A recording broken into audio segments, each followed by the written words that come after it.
দিবেন। আমি মানুষটা লেখাপড়া দিলে কি হইব? পুলারে মেলা দূর পর্যন্ত লেখাপড়া করাইছি। ভাবছিলাম পুলারে বিয়া দিয়া মেলা জিনিসপত্র আনবো, কিন্তু আমার পোলা ছাগলকে চলে হ্যাঁ যুক্তিতে আমার পোলা মানে কিছু লেগে দিল। আমার পোলা মানে কয় কখনো তুমি যদি যৌতুক লও আমার বউ তোমার কোনো কথা শুনবো না। কি আর করবো পোলায় যখন কইছে, কিন্তু আমিও ছাইড়া তোর পাকড়ি না। ওই মাইয়ার দেখতে না কাম করা আর আমি ঠ্যাঙের উপর ঠ্যাং ফেলা বসে থাকি। দেখি আজকে তার সংসারে আগুন লাগান যায়। ওইটা কেডা? সুলতান না? মনটা ভার করে দেখি আইতাছে এইদিকে। দেখি ও বাবা সুলতান, ও বাবা সুলতান, হুনো হুনো। কি হয়েছে তোমার? মনটা খারাপ কে? কি তোমার মা তোমার সোনা টুকরা বউয়ের লগে ঝগড়া করছে? সি সি সি সি, কি আর কমু বাবা কও? একটা কথা কই বাবা শুনো, জানি কথাটা শুনতে তোমার একটু খারাপ লাগবো। তোমার মা না আসলে জন্মে খারাপ। কি আর কমু, যাই তোমার মায়ের বুঝা।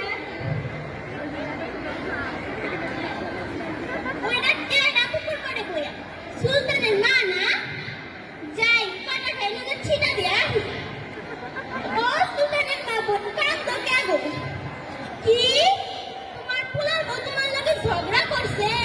সি সি সি সি সি সি, কি আর করবা কও? সেরা দিকে কি না করলা? মাথায় রাখলে পিঁপড়ে খাইব বইলা আর মাটিতে রাখলে উকুনে খাইব বইলা। সেরার সমাগি এমন। কি আর কমু, সেরা তো বংশগতই খারাপ হয়, এটা তো কথার কথাই আছে। কি কমু তোমার বুদ্ধি দিব আমি? কি যে কমু? আচ্ছা যাই থাকো বাইক জায়গা। না না না না না, এখন তো বাইক গেলে হইব না, এখন যাইতে হইব সুলতানের বউয়ের কাছে। যাই। ও সুলতানের বউ, ও সুলতানের বউ, এমন উপরে কাঁদতেছো তো সিঁড়ির মধ্যে। বুঝছি মা তোমার যে কষ্ট, আসলে তোমার শাশুড়িটা এমনই। কি আর কমু কও?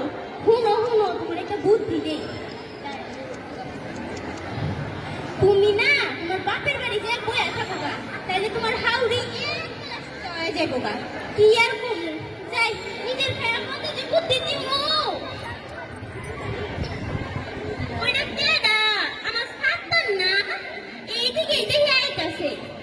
ওলাটা মেলা দিন ধরে কইছিল তালিমে যাইতে, আমি যাই নাই। যাই যাই ঘুরে আনি ওই ফটো ফটো খোলা প্যান্ট আমার লগে পারবো। ওয়ালাইকুম আসসালাম, কি জানি কই মামা? তাড়াতাড়ি কও দেখি শুনি। খালাম্মা আপনি তো আলোচনার প্রায় শেষ পর্যায়ে এসে গিয়েছেন।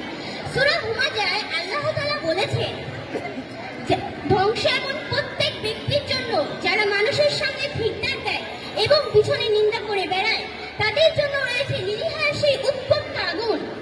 এবং সূরা লাহাবে আল্লাহ তাআলা বলেছেন, লাগানো ভাগানো চুগলখড়িদের জন্য রয়েছে আশা পাকানো সেই শক্ত রশি। এবং মহানবী সাল্লাল্লাহু আলাইহি সাল্লাম হাদিসে বলেছেন, যারা গীবত করে বেড়ায় তাদের মৃতদেহের গোশত খাওয়ার সাথে তুলনা করা হয়। মা একটা কথা কই শুনো তো, হ্যাঁ একটা অপরাধ করলে না যদি আমি সবাই দেখে কয়ে বেড়াই, এটা কি গুনাহ হইব? কি এটা গুনাহ হইব? আশা কইতাছো তুমি? ও আমার বাবা সাতারে, তুই তো জানোস বাবা আমার কুটনামি স্বভাব। অহন তো আমারে বানাইব দুজকের কাবাব। ও বাবা সাতারে, তুই তো জানোস আমার কুটনামি স্বভাব। অহন তো আমারে বানাইব দুজকের কাবাব। খালাম্মা আপনি হতাশা ও নিরাশা হবেন না। হতাশা নিরাশা আল্লাহ তাআলা পছন্দ করেন না।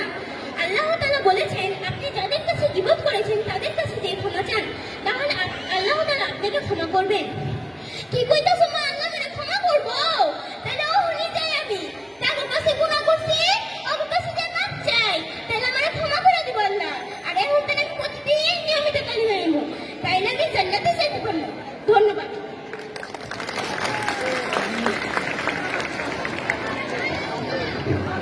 ধন্যবাদ আয়েশা সিদ্দিকাকে আমাদের সামনে এত সুন্দরভাবে সুনিপুণ করে অভিনয় পরিবেশন করার জন্য।